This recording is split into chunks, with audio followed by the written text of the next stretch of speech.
Dito tayo sa Andres Bonifacio Senior High School na kung saan exclusive lamang ito sa mga senior high school from grade 11 to grade 12. Kaya tapos na po tayo nag-talk sa kanilang mga senior high sa mga grade 12.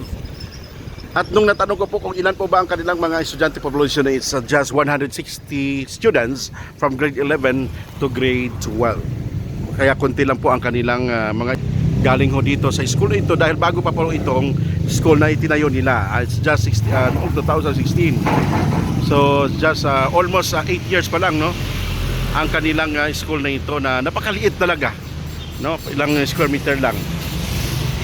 So ngayon po tayo po ay uuwi na dahil alas 11 na po, no, 51 minutes after 11, na kung saan ay kailangan na po natin mananghalian.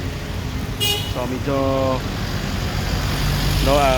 nagrereklamo ng ating tiyan dahil medyo kumikirot na dahil nagugutom na tayo. Thank you! At yung mga estudyante, oh. Yan.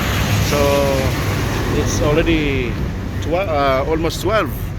Kaya ito ang ating update sa ating pangalawang school na ito sa araw na ito ng November 22, 2023. Andres Bonifacio Senior High School.